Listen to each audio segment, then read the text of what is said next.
Alright guys, today I got a 2016 Nissan Altima. This is the 2.5 liters 4-cylinder engine, and I'll show you how to do the front lower control arms. And this is the one we did the actually passenger side mount, so you can check it out on my YouTube. So I think this runs through from 2013 to 2018. So let me flip the camera, I show you the tools that we're gonna need, and then we'll go from there. So that's our vehicle right there. So let me walk you through the tools, and then you can see right there, that's the other control arm that I did on the driver's side. So I'll show you how to do it on the passenger side.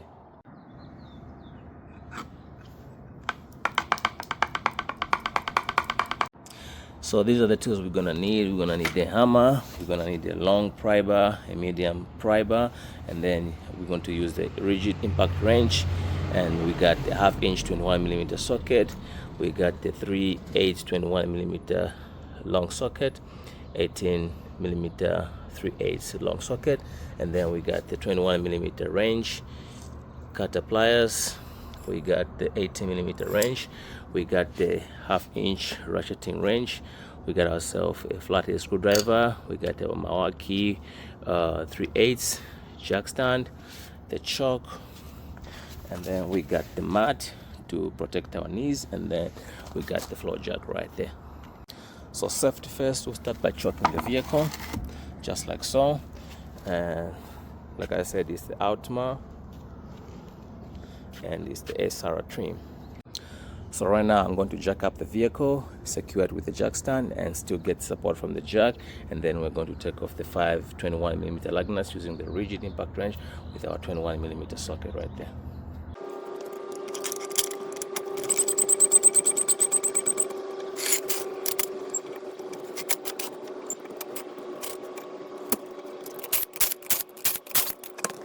You can see the vehicle is secured, and we got our tire out, and this is how the control bushing looks. And inside right there, I don't know if you're able to catch it, but it's also cracked in there. And then when we come this side, I don't know if you're able to see, but our ball joint boot also is also broken right there, it's cracked, so that's why we are replacing the control arms. So on the tooth selection, I forgot to mention we're also going to need a 90mm wrench. So what I'm going to do right now is I'm going to take off this sway bar link from right here, and then we'll tie it with a zip tie on the strut right here. It's because I want to create room so that I don't have difficulties installing the new control arm. And then we're also going to actually take off this cutter pin right here and take off this 18mm nut.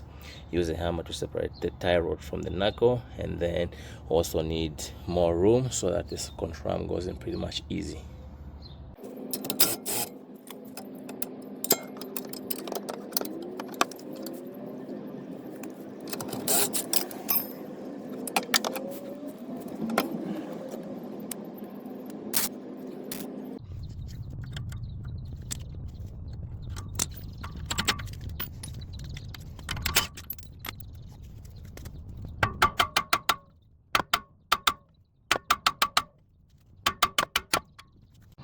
Also, this nut for the outer tie rod is a 90mm socket. We forgot to mention about that. So right now at the rear of the control arm, you can see on top we got a 21mm nut, and then at the bottom, I don't know if you're able to see, we got a 21mm bolt as well right there. If we come to the front, we got a 21mm bolt on the front side of the control arm. And then when we come to the top, you can see we got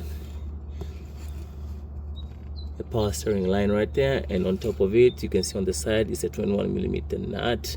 And then when you come this side on the ball joint, let's see right there, on the ball joint we got a 18mm nut right there. And when you come to the other side, we got the 18mm bolt head right there. So we use an 18mm socket and a wrench on the other side, and then for that we also use a socket and a wrench on top, the same with the other one. So from my experience working on these Altimas, this rear control arm bolt from the factory, it comes pretty tight, so the same with the front one. So what we're going to do is we're going to break it loose with the 21mm socket and then with the 1/2 inch ratchet.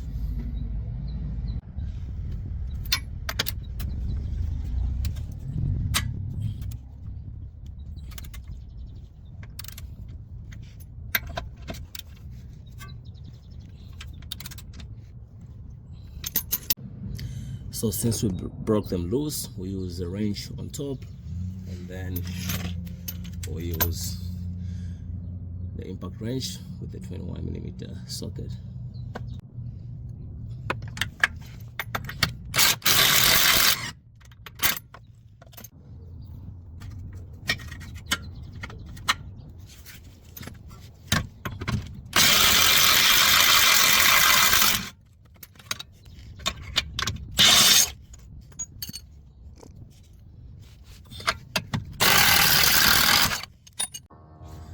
So for the ball joint, we use an 80mm socket to take the nut out, and then we use a screwdriver to push the bolt to come out from the other side. We use some WD-40 to spray on the ball joint to make it easy to slide out.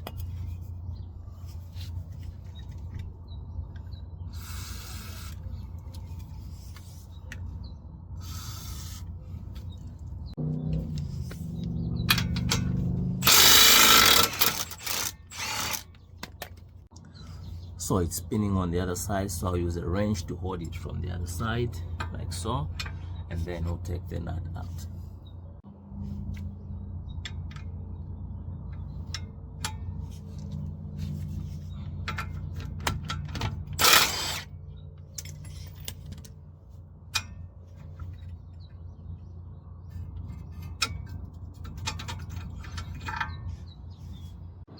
So right now we just grab a pry bar and then pry the control arm out, and then we use a hammer to tap it down from this side of the ball joint.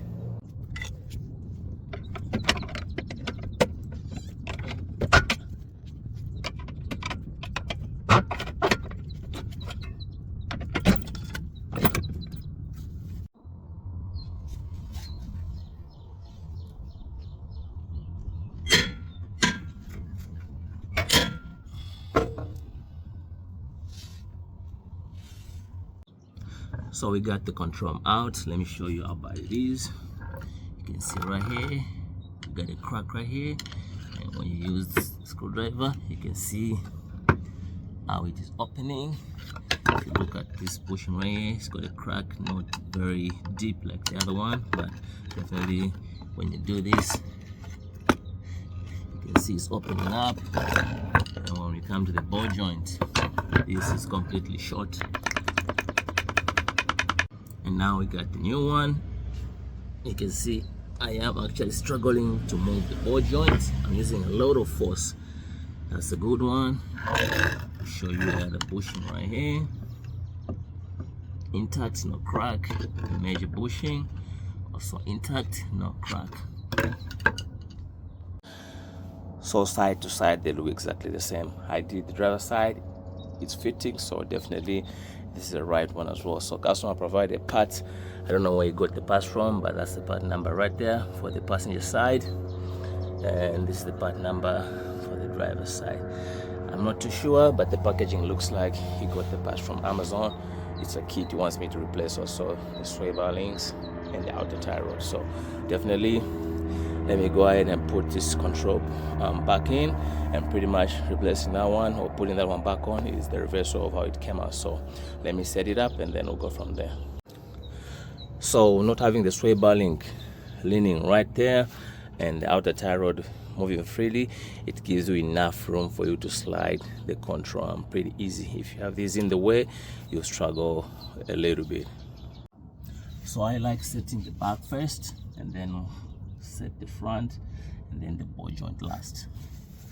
So I forgot to point out one thing. So once you set your ball joint into the knuckle, you can see we have a groove right there. So the purpose for this groove is for the bolt to actually slide in there, and then once you tighten the nut, this groove will act as a lock with the bolt. This ball joint won't fall out. So make sure when you put the ball joint in the knuckle, align it properly so that the bolt can slide through, because otherwise if it's right here, it won't actually slide through, because the thickness won't allow it to go through the hole on the knuckle, and this groove makes the bolt to slide in and acts as a lock.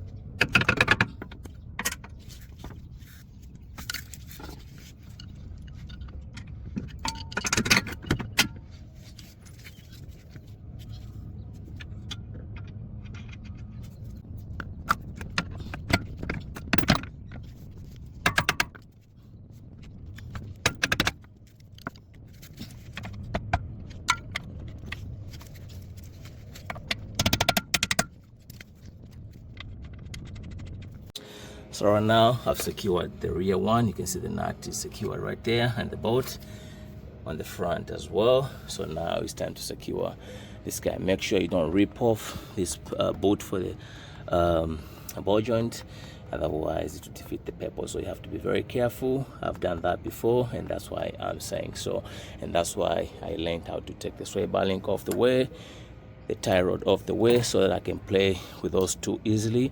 And then this is where now the bigger pry bar comes in. We are going to wedge it right here, slide it down. It might be a two-man job, but working on cars for quite a long time, I've learned the trick. So I'm going to wedge it right there, press it down, and then make sure this guy is moving freely, and then you'll be able to align it in the knuckle right there. So let me set myself up, and then we set this ball joint in the knuckle.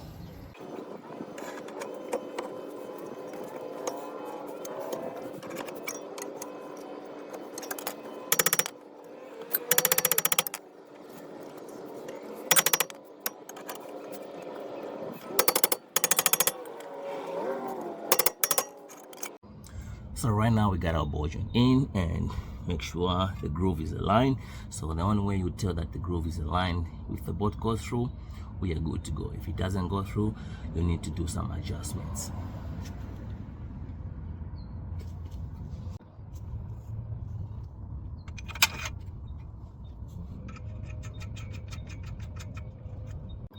In our case, it went through pretty easy, which means the groove is set on the right spot, and we are good to go. So right now you can see the ball joint and the bolt and nut are in position. The front bolt and nut for the control is in position, the rear the same. So right now I'm just going to torque everything to spec, and then that should be good.